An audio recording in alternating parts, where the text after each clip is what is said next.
Bismillah ar-Rahman ar-Rahim. Alhamdulillah wa salatu wa salam ala nabiyyina Muhammad wa ala alihi wa sahbihi wa sallam. Amma ba'da, habati fillah. Assalamu alaikum wa rahmatullahi wa barakatuh. Welcome back to our study of marital discord and talking about some of the masail, some of the issues that many of our homes, that the people in our homes, they face. Many married couples, they face. And it's also useful for those who are going to enter into marriage to be aware of these issues and how to rectify and deal with the symptoms of marital discord. Ahabati fillah, welcome back. This is the second lesson in our short series and study. And in this lesson, we'll talk about the concept of nushuz from a linguistic point of view, meaning in the Arabic language, and then continue on with some of the masail that the author presents. So first, the linguistic and technical definition of a nushuz.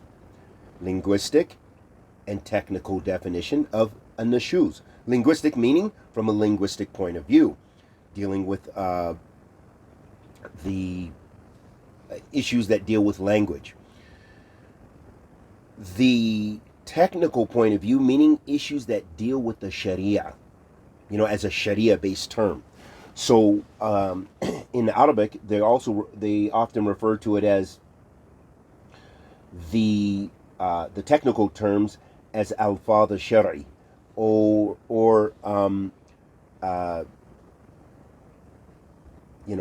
then the ta'rif lughawi, the linguistic definition. So the linguistic meaning of a nushuz. The word nushuz is from the infinitive nashaza and yanshizu. The meaning is it became raised or rose. So this is a linguistic definition. And meaning, in English, we would also refer to that nashaza in the, that's the infinitive form, and which is also used in the past, like the simple past. Okay, but the form might be slightly different, but in Arabic it would not be. Nashaza, meaning it became raised or rose, and is derived from a nashaz, which is whatever has risen from the earth. It is also used for what raises above the valley to the land, although not extensively.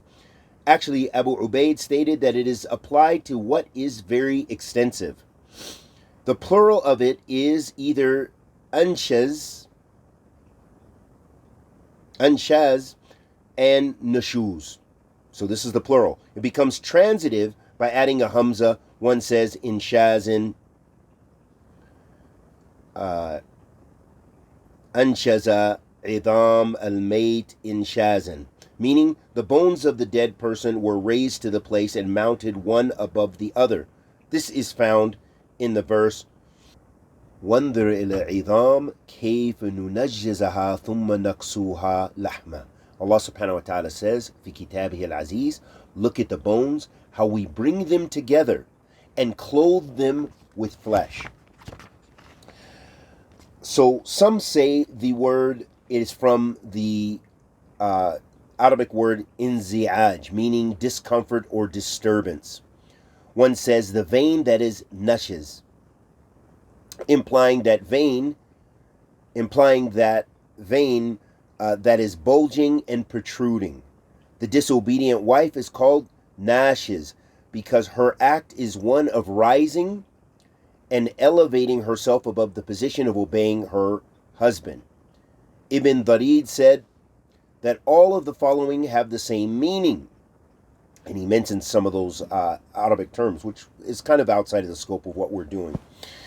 Nushuz with respect to the spouses is wherein there is hatred between them and improper behavior. So now we're getting into the Sharia-based definition. The wife is said to have committed nushuz to her husband or against her husband.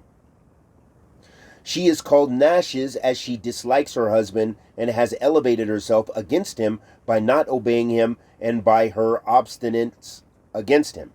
The husband commits nushuz to his wife by treating her harshly and wrongly raising himself above her due to his hatred of her. So when you look at those definitions, because the Sharia gives the man the power in the household. You know, Allah subhanahu wa ta'ala says in Kitabi al-Aziz, Ar-Rijal Qawwimuna 'ala Nisa, that men are the maintainers and protectors of the women. So Allah subhanahu wa ta'ala has gave fadl and a type of elevated status of men, or to men, over women in that regards, and that the man is to be obeyed in the household. If he begins to oppress, like he goes beyond the bounds, leaves from having her being obedient to oppressing her, you know, unlawfully or unrightfully, or mistreating her, then this is a type of oppression. This is not obedience in obedience to Allah subhanahu wa ta'ala. This is not obedience in goodness, because now he's oppressing her. Take out the garbage and make sure you go barefoot. I don't care if there's rocks and thorns out there. You know, whatever the case may be. Ways that the husband oppresses the wife. So that is nashiz. But the husband is not disobedient to the wife. The wife, her role is to be obedient to the husband. The husband's role is not to be obedient to the wife, but rather to treat her with kindness and respectfully. And that's very important, because many of the households in this time, and I'm sure over time, will get much worse, meaning that the spread of these ideologies are around the world. They're in the Muslim lands. There are still very traditional societies and cultures, but even with that, those are changing, and you find it in many of the Arab lands, for example, which generally tend to be conservative, and you know, keep some of those Islamic values as well. That you find a lot of challenges towards the men, and the role of the woman in the household is changing. The role of the woman in society is changing. The role of the man in society is changing.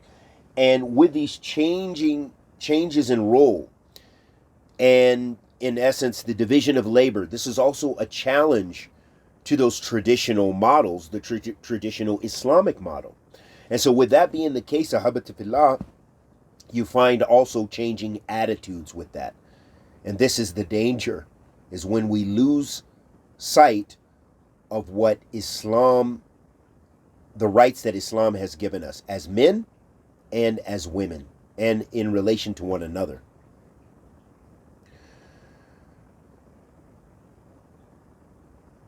This may lead to her divorce, meaning if the man is oppressing his wife, it may lead to divorce, or her being kept from having her rights of maintenance and housing fulfilled. So, for example, there are men, unfortunately, in our community, around the world, and in some places more than others, where the men do not take care of the women at all. There's no, I've seen it in certain Muslim societies where, let's just be open, in Yemen, for example, and this is not to take away from Yemen, but because of the problem of qat, because of the problem of the drug qat, and I know they do that, they have it in the UK. I think in America it's illegal. I don't know if it's illegal in the UK, I'm not sure, but I know some of the Yemenis and Somalis and Ethiopians, they use the qat, and others, of course, but especially in those cultures, because it grows in those countries and it's very prevalent.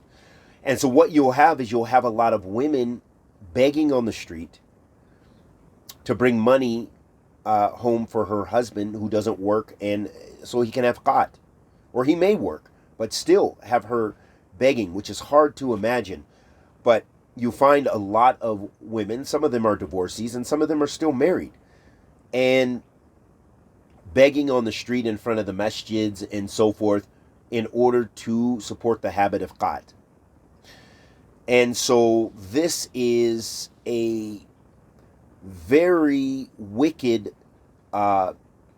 trait, and even in non-Muslim societies and cultures, you would find aib, you would find that this is something which is unpraiseworthy, which is looked down at. And for example, we have in a lot of the communities in America, for example, due to drug addiction, and people may still be couples, you will see them begging together, or you'll see, the man could be an abusive man and he's addicted to meth or one of the types of drugs, and the woman as well, and he has her out on the street earning money to support their habit and to support both of them. And so you have this type of oppression. Now, Islam, we know that's a total violation of Islam, and it is an evil and wicked and destructive behavior. So it's very important to realize the roles and responsibilities that we have as Muslims.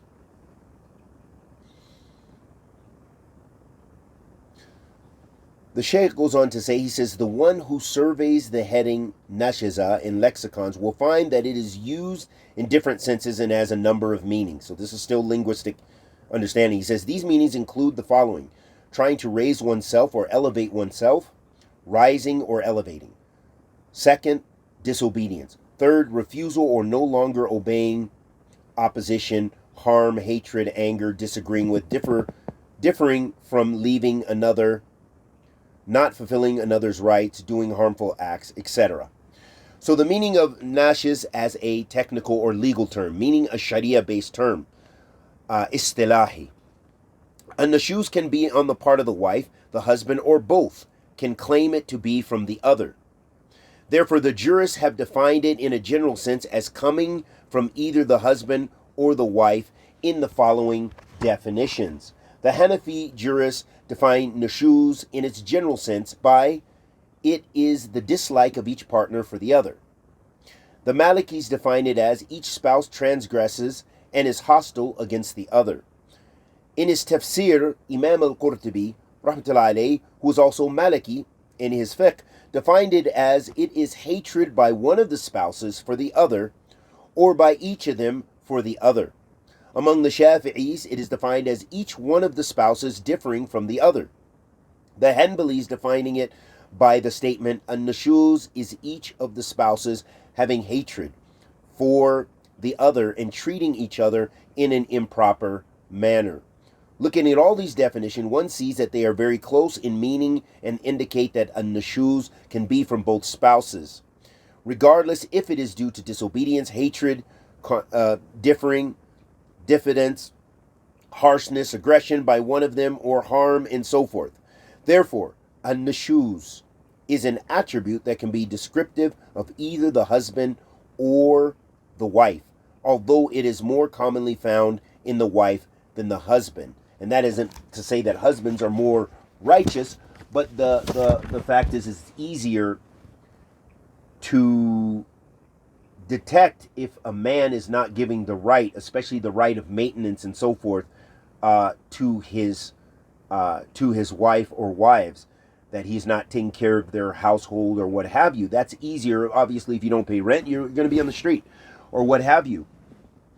But on the woman's part, it will be less detectable except for inside the house. And there are a variety of reasons for that. The first topic that the Sheikh begins to survey is a nushuz on the part of the wife, meaning these attributes, this discord, this disharmony, this disobedience on the part of the wife. It's coming from the woman in the household. The following is the definition of a nushuz when it is committed by the wife. The Hanafis define nushuz on the part of the wife by it is the woman leaving the house of her husband without his permission and keeping her husband from her without due right. The Malikis define it in the following manner.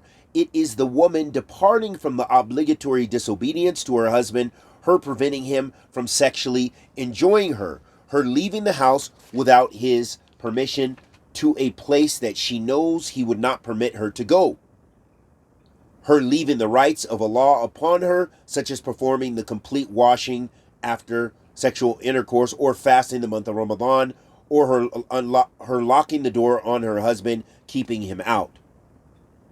The Shafi'is define it as it is the wife disobeying her husband and elevating herself above what Allah has obliged upon her, and her raising herself above fulfilling her obligatory duties. Among the Hanbalis, it is defined, it is the wife's disobedience of her husband, concerning those acts of obedience that are obligatory upon her from the rights of marriage. So it shows that this in the shoes of the woman on the from the woman, that this comes, it can have to do with the rights of Allah subhanahu wa ta'ala or the rights of her husband, which is also within the context of the rights of Allah subhanahu wa ta'ala. Meaning that if a woman is obedient to her husband in righteousness, then this is an act of being obedient to Allah subhanahu wa ta'ala, because Allah has given him this right. Shaykh al-Islam ibn Taymiyyah has defined it in the following manner. It is where the wife raises herself above her husband, and she is definite towards him in the sense that she does not obey him when he calls her to his bed, or she leaves the house without his permission, and so forth. In general, it is when she is keeping him from his rights of her obedience. So looking at these different definitions, one finds that a nushuz on the part of the wife, according to its legal definition, is defined by the jurist, revolves around any of the four characteristics. She does not beautify herself for her husband when he desires that from her. She disobeys her husband with respect to coming to his bed, and she refuses to respond to his calls. She leaves the house without his permission or without any legal right to do so. She does not perform her obligatory religious duties, such as failure to perform the prayers, fasting, Ramadan, performing Hajj, or any obligatory act of Islam. This is very important, Ahabati Fillah, that we contemplate these things, because these ways of disobedience that we see have become prominent in many of our communities, and we can say that many of the younger generations and newer and the youth, that a lot of the women are not being raised in the capacity of understanding the rights of the husband.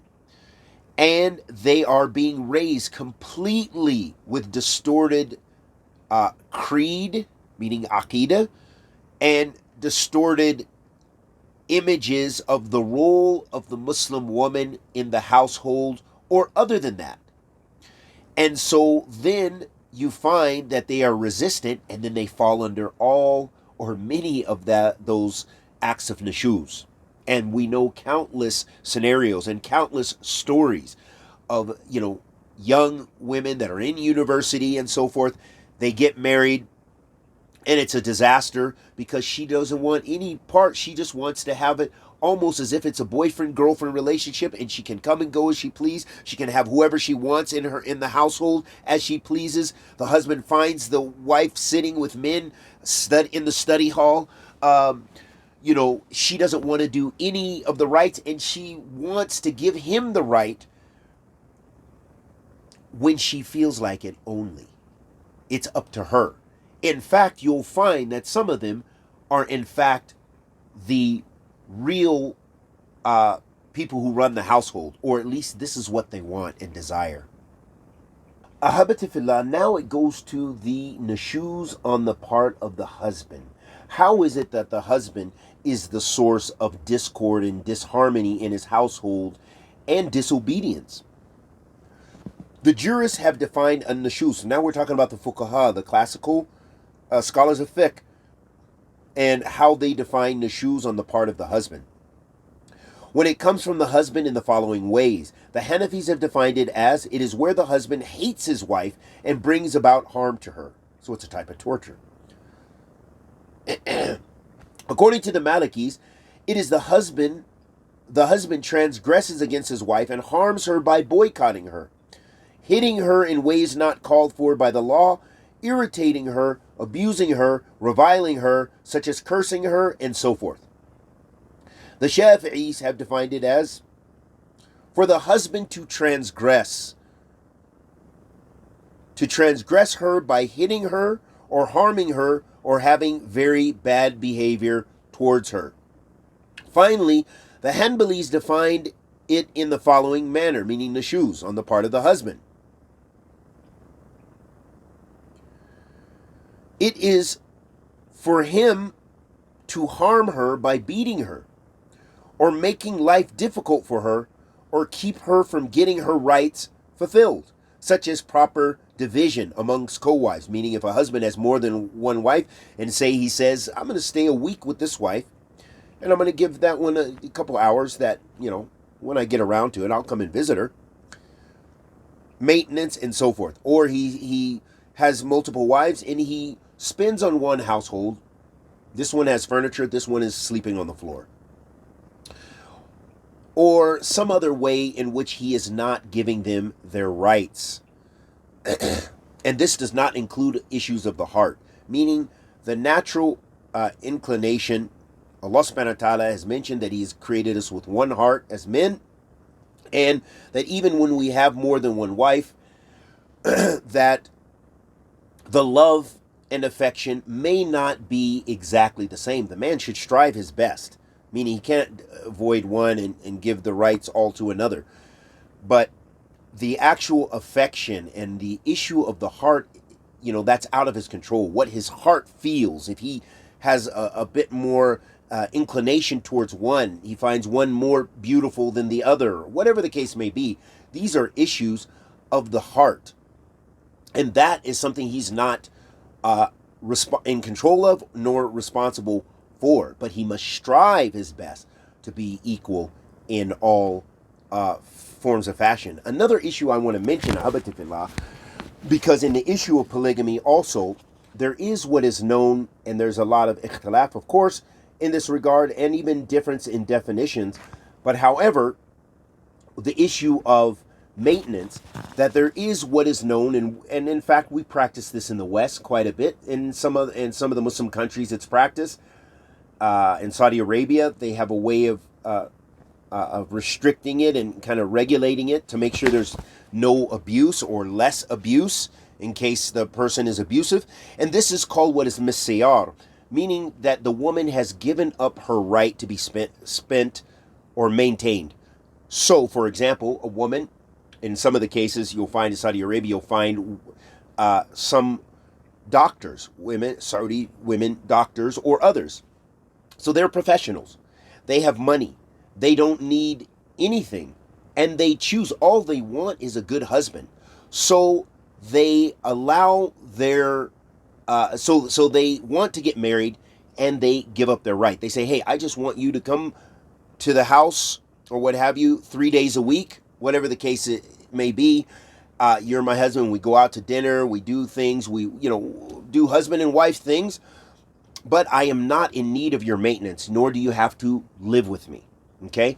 So this is known as misyar. And Allah Tabaraka wa Ta'ala knows best. The scholars differ over its legitimacy. I hold the view that it is perfectly legitimate, and it can be positive, very positive under certain circumstances. For example, under the circumstances we mentioned, or maybe the woman, she's divorced, but she has her own wealth and stuff. The point being, when she gives up that right, that is her right to give up. It is not the husband to be able to say, no, you're not going to get your right. You don't need money. I'm not. No. If she's a wealthy doctor, a wealthy whatever, she still has that right over you unless she says, no, you don't have to, because it's her right to decide. So that's very important to know and understand with regards to this. And from the above, so the Shaykh, he goes on to say, from the above, one can note that when a nushuz is committed by the husband, according to its legal definition, it also revolves around the following four matters. He says, first, the husband wrongly elevating and raising himself haughtily above his wife. So it means it involves arrogance, and he is, he's arrogant, and he is transgressing because it's his right. He is the maintainer of the household. He is due obedience from the wife. But if he is arrogant about it in his attitude and oppressive, no, you can't go to the library and get a book. Whatever the case may be, no social, you can't have a phone. No. Just the house phone, whatever the case may be. He's oppressive. So however we can define oppression, he's oppressive. He's transgressing bounds. He tajawuz al-had. Not meaning he's asking for obedience. That is his right, obedience. Okay? If he wants you to cook, he wants you to clean. That is his right. Why? Why? Because obedience is due to him. That's the general, that's So it is his right to ask for that.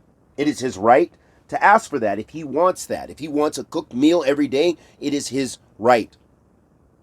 Secondly, he transgresses against her by beating her, harming her, reviling her, cursing her, and, you're just this, you're that, abusing her and not treating her properly. Thirdly, he does not fulfill his mandatory rights upon him of maintenance and so forth. She wants, essential items. And he says, no food this month. We got to cut back. Fourth, he becomes diffident towards her by boycotting her in the bed or refusal to speak to her and so forth. So this is also this hajr. So this is also غير مشروع, unless it becomes mashru', it becomes legitimate under certain circumstances. But the Shaykh here is giving us the impermissible and abusive times. And we ask Allah subhanahu wa ta'ala, the Almighty, to accept our good and forgive our evil. And until our next lesson, Assalamu alaikum wa rahmatullahi wa barakatuh.